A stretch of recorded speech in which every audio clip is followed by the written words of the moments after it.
All right, so let's get into the difference between the two levels. The first difference is, what is the learning log that your student is using?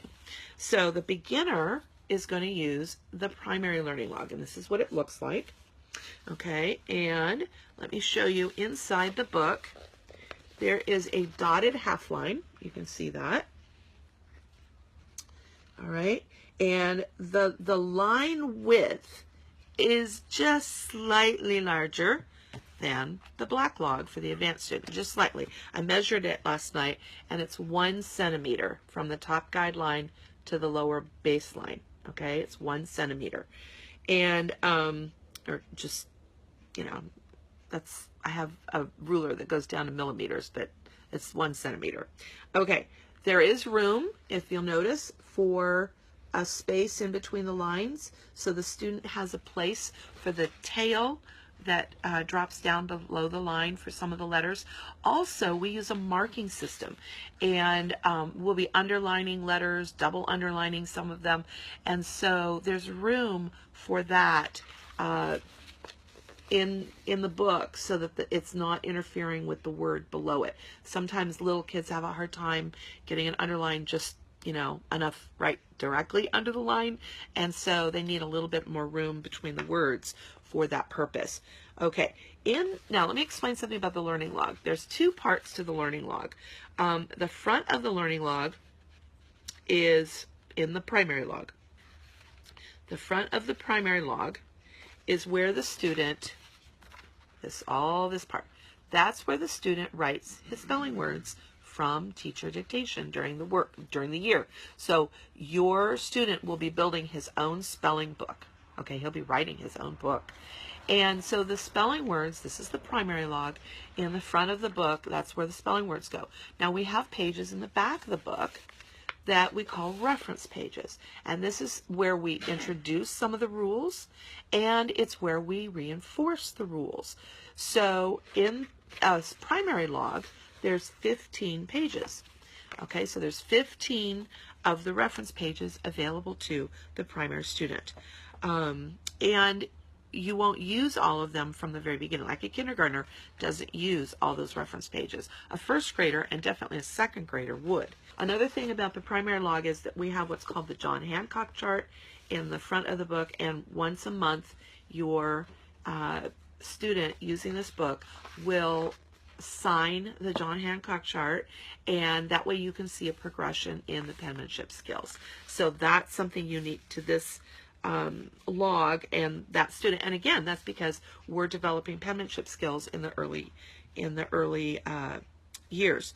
Also, at the bottom of each of the spelling lists, there's room for the student at the end of the week, to take some of the sentences that he wrote that week and put it in the learning log. So here's his 20 spelling words or that he's written either this week or over 2 weeks, and then at the end of that teaching, then he'll write some sentences in the bottom of the book. Okay, so that is what a beginner will use. This is for kindergarten, first, possibly second grade. Okay, that's what that student is using. Now the black log in Spell to Write and Read, what she tells you is that the time to make the transition to the black log is third grade, and that's the official answer to when do I move to the black log. My recommendation is actually that you move to this book in second grade, and that's why I said second is kind of like on what, you know, is that a beginner or not. So in second grade, I actually recommend that you move to this book. There is no dotted half line, and I will tell you, by second grade, your children should be strong enough in their writing skills that they don't need the dotted half line. Okay, we want them to internalize that concept of where the midline would be. And by the time that they've been working on penmanship, second grade, this is now the third year that you're working on penmanship. And so they should have those skills already. So they don't need the dotted line. The spacing of the line is almost the same size as the primary log. I measured it, and it is 8.5 millimeters. So it's only 1.5 millimeters shorter than the primary log. So it's still very close in size. You notice that there's room for the 20 words on the page, and you see the blue spaces here? That is a place for them to skip a line. So they'll only write in the white spaces, and they'll get 10 words on each column. That's if you're using this page to teach 20 words.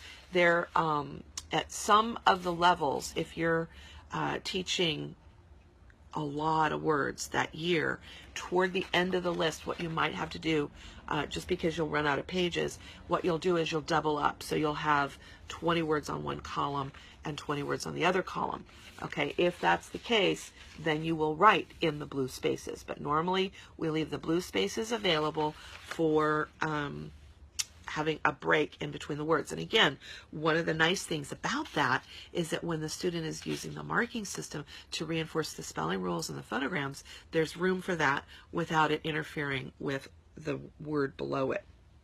Now, what I love about this book, now in the black log, those reference pages are actually in the front of the book. And there's a nice table of contents right at the beginning so that your student knows where all the reference pages are. Okay, there are 39 reference pages in this book. And again, it depends on the level of the student, how many of those you're going to get into. By the time the student is finishing up with the program, you're going to have used almost every single well, you'll have used every single page in the book at some point in time, but we use many more of them as we get into the more advanced vocabulary. So, but there's 39 of those pages, almost 40 pages, and there were only 15 in the primary log. And that is why I recommend that a second grader go into the black log, because in second grade, we need more of those pages.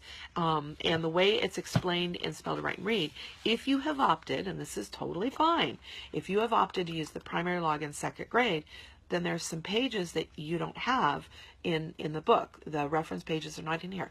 Now, that is not a big deal, because you can just get out a piece of paper and you can write it. You can build that on a piece of paper. It's not like it has to be in the book, although my personal preference is that it be in the same book. So that's why I suggest in second grade that you move to the black log. And just like the primary log, there's room at the bottom of the page to write sentences. Okay, so those are the two different learning logs. So the beginning students would use the primary learning log. Advanced students are using the black learning log. And primary is kindergarten first, possibly second. Advanced is possibly second, all the way up. Okay, so if I am working with an adult, and I have used this program to work with adults who do not know how to read, and I would use the black learning log, okay, with an adult. And my personal preference is second grade up.